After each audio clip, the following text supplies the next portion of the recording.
प्यारे बच्चों, कैसे हैं आप सब। आज मैं आपसे एक प्रश्न पूछना चाहती हूँ। जिस मकान में हम रहते हैं या जिस घर में हम रहते हैं वह किस प्रकार बनता है। हाँ, आपने सही पहचाना, वह ईंटों को जोड़ जोड़ कर बनता है। एक एक ईंट को जोड़ जोड़ कर क्या बनता है, शब्द बनता है। उसी प्रकार जो हमारे वर्ण होते हैं, क ख ग, जो हमारी वर्णमाला में हमारे वर्ण होते हैं, उनको जोड़ जोड़ कर शब्द बनता है, जैसे कि कमल, अखबार, बतख। उसी प्रकार शब्दों को भी जोड़ जोड़ कर क्या बनता है, वाक्य। तो आज हमारी इस कक्षा में हम पढ़ेंगे कि वाक्य क्या होता है और वाक्य कैसे बनता है और वाक्य के अंग क्या होते हैं। आइए आगे बढ़ते हैं।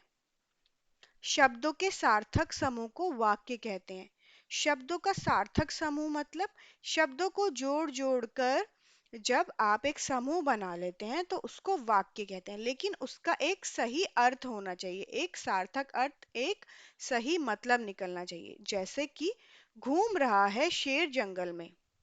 इसमें शब्द तो ठीक है, घूम रहा है शेर जंगल में, लेकिन क्रम ठीक नहीं है। एक सही क्रम होना चाहिए। नीचे सही वाक्य क्या होगा, शेर जंगल में घूम रहा है। ये वाक्य बिल्कुल सही है क्योंकि इस वाक्य का क्रम बिल्कुल ठीक है। तो बच्चों, वाक्य क्या होता है, बहुत आसान है।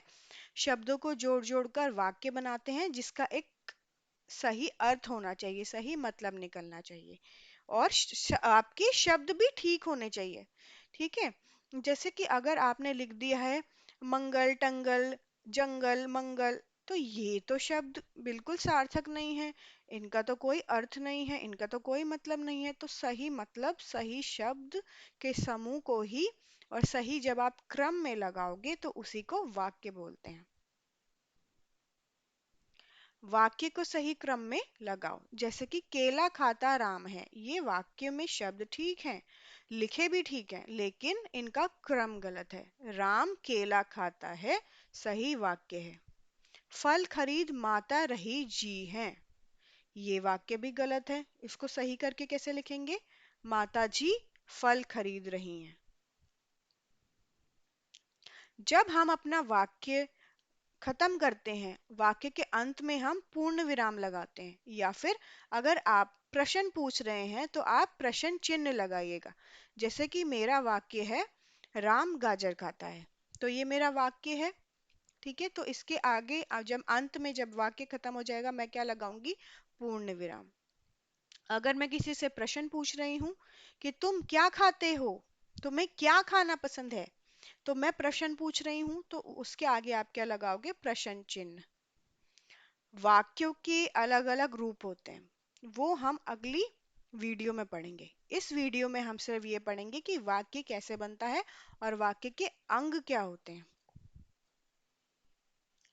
अब वाक्य के अंग क्या होते हैं, दो अंग होते हैं, बहुत ही आसान है। एक होता है उद्देश्य, जिसके बारे में कोई बात कही जाए, और एक होता है विधेय। विधेय का मतलब होता है कि जिस जो उद्देश्य है, उद्देश्य के बारे में जो कुछ कहा जाए उसको विधेय कहते हैं।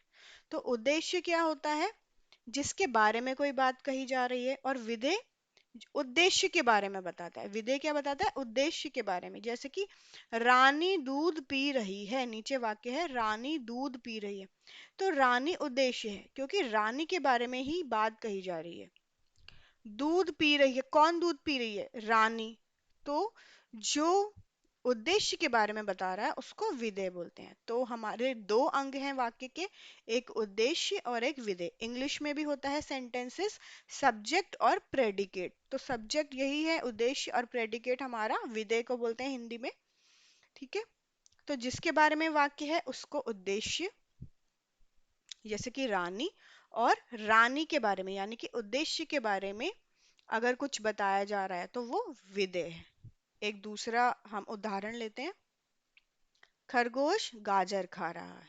तो इसमें उद्देश्य क्या है, खरगोश, क्योंकि ये वाक्य खरगोश के बारे में है। उद्देश्य हमें बताता है कि वाक्य किसके बारे में है, खरगोश के, तो खरगोश उद्देश्य है। अब गाजर खा रहा है, विधेय है, क्योंकि विधेय क्या बता रहा है, उद्देश्य के बारे में। उद्देश्य क्या कर रहा है, कहाँ जा रहा है, क्या कर रहा है, उसके बारे में बता रहा है, तो वो गाजर खा रहा है, तो वह विधेय है। तो मुझे आशा है कि आपको समझ आया हो कि वाक्य कैसे बनते हैं, शब्दों के समूह को जिनका एक सही अर्थ निकले, और क्रम भी ठीक होना चाहिए। अगर क्रम गलत है तो वो वाक्य भी गलत है। उसके बाद हमने क्या सीखा? हमने सीखा कि उद्देश्य और विधेय, वाक्य के अंग सीखे हमने। जिसके बारे में बात कही जा रही है वह उद्देश्य है, और विधेय है जो कि उद्देश्य के बारे में बताता है। तो बच्चों, अगर आपको ये वीडियो अच्छी लगे और हिंदी की वीडियो के लिए, तो मेरे चैनल को सब्सक्राइब करना ना भूलें। धन्यवाद।